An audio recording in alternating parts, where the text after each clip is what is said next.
Merhabalar, Neslinden Tarifler kanalıma ve mutfağıma hoş geldiniz. Bugün sizlerle hepinizin çok beğeneceğini umduğum, ister çay saatlerine, ister kahvaltıya, isterseniz çocukların beslenmesi için hazırlayabileceğiniz yumuşacık pamuk gibi hem görüntüsü hem de lezzeti muhteşem bir mayalı peynirli poğaça yapımını paylaşacağım.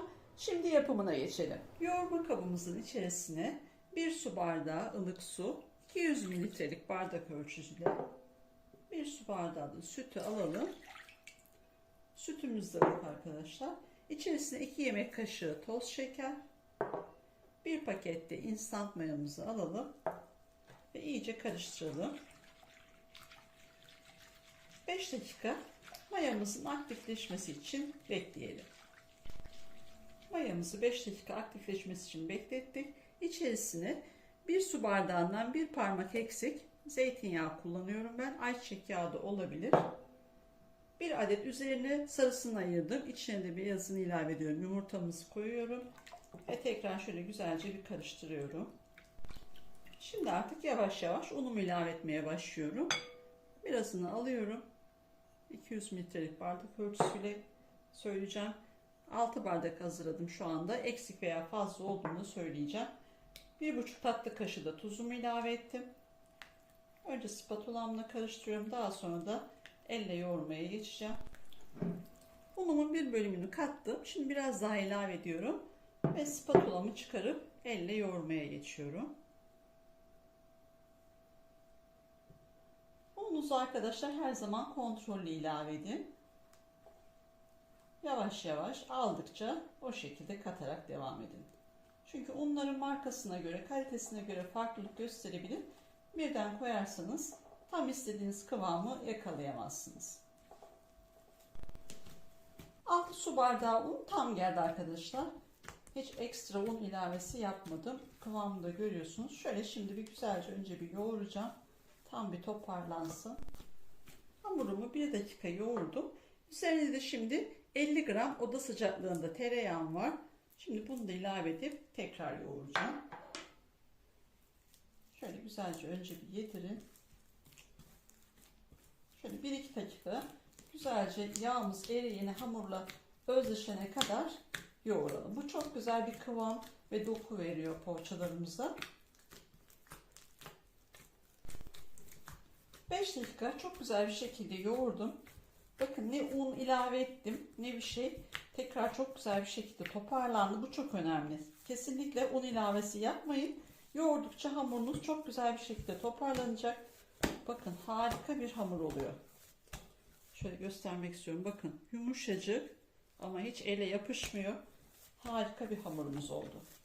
Şöyle güzelce bir toparlayalım. Hamurumuzun üzerini bir streç filmle kapattım. Bu şekilde ortamın sıcaklığına bağlı 45 dakika veya 1 saat üzerinde örtelim, güzelce mayalanmaya bırakalım. Hamurumuz 45 dakikada gördüğünüz gibi çok güzel bir şekilde mayalandı. Şimdi üzerini açalım. Şöyle elimizle basarak havasını, gazını alalım ki maya kokusu olmasın. Hamurumuzdan şöyle parçalar kopararak 20 eşit bezeye bölelim. Şu büyüklük gayet yeterli. Küçük bir mandalina büyüklüğünde, cevizden büyük. Aynı eşit oranda almaya çalışalım hamurlarımızı. Mutfak tartınız varsa tartarak da o şekilde de yapabilirsiniz. Önce bütün hamurumu bu şekilde bezelere ayırıyorum. Bütün hamurumu bezelere böldüm. 20 adet bezeyi gördüğünüz gibi. Sizin için mutfak tartısı da tarttım. 67-68 gram geliyor. Siz de o şekilde eğer mutfak tartısı da tartmak istiyorsanız tartarak hazırlayabilirsiniz. Ya da göz kararı da yapabilirsiniz. Poğaçalarımızın içerisine ben beyaz peynir kullanacağım. İsterseniz kaşar peyniri, isterseniz patatesli de yapabilirsiniz. Tercih sizin. Bezemizden şimdi bir tane alalım. Şöyle bir tahtamızın üzerine veya bir tabak da olabilir, fark etmez. Şöyle hafif elimle yasılttım. İçerisine de şöyle yarım tatlı kaşığı veya 1 tatlı kaşığı peynirden ilave ettim. Ve şu şekilde kapatıyorum.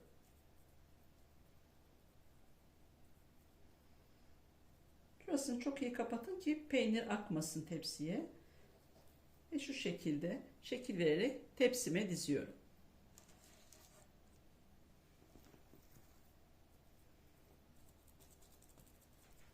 Hamur o kadar güzel ki daha beklerken bile hemen 5 dakikada tekrar mayalanmaya başlamış bile.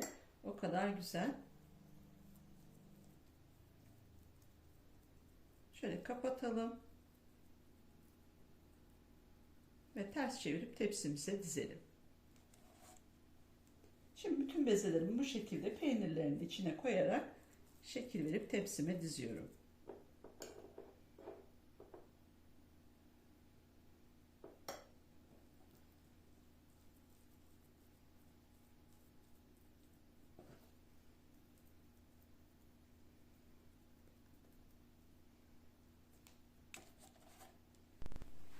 Şimdi biraz daha ortaya aldım tahtamı. Belki tam kenarda kalmış biraz. İyi gözükmemiş olabilir. Şu iç malzememizi koyalım. Ve şu şekilde kapatalım.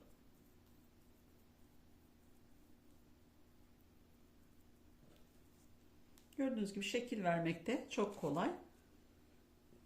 Bu poğaçamızı ister çay saatlerinize, ister kahvaltıya, ister çocuklarınızın beslenmesine yapın. Gerçekten muhteşem oluyor.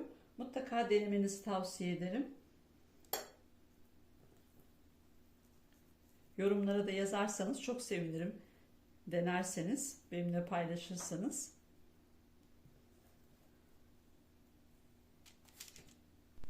Poğaçalarımın hepsine şeklini verdim. Gördüğünüz gibi şimdiden daha çok güzel oldular. Ortamı sıcaklığına bağlı 20 veya 30 dakika diğer tepsimi de üzerine kapatarak tepsi mayası için poğaçalarımı dinlendiriyorum. Poğaçalarımız 30 dakika tepsi mayasında dinlendi. Gördüğünüz gibi çok güzel bir şekilde tekrar mayalandılar. Üzerine de bir adet yumurtamızın sarısı var. Bunu güzelce çırptım. Şimdi üzerlerine sürelim. Şöyle çok söndürmeden yavaş yavaş yüzeylerine sürelim.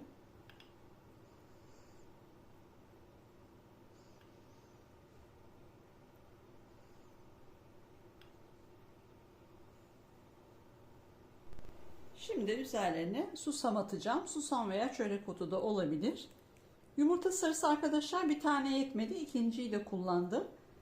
Siz de o şekilde yapabilirsiniz. Veya içerisine çok az süt ve sıvı yağ ilave ederek çoğaltabilirsiniz.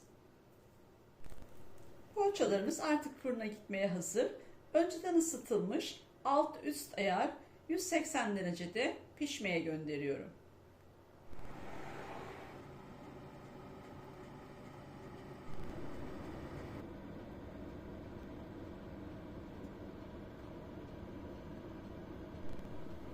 Poğaçalarımız fırından çıktı. Gördüğünüz gibi muhteşem oldular.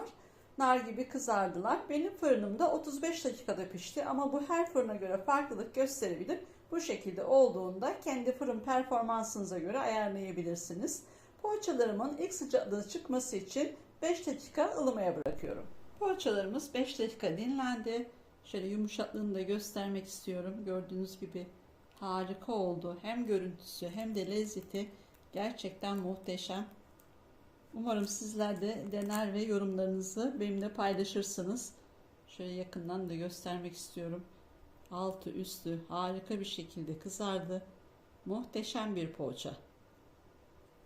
Yumuşacık. Lezzeti zaten muhteşem. Şimdi şöyle bir tanesinin içinde bakalım. Göz göz olmuş, harika. Muhteşem. Umarım sizler de dener ve beğenirsiniz. Tüm deneyenlere şimdiden afiyet olsun. Kanalıma abone olup bana destek olursanız çok sevinirim. Başka bir tarifte tekrar görüşmek dileğiyle. Hoşça kalın.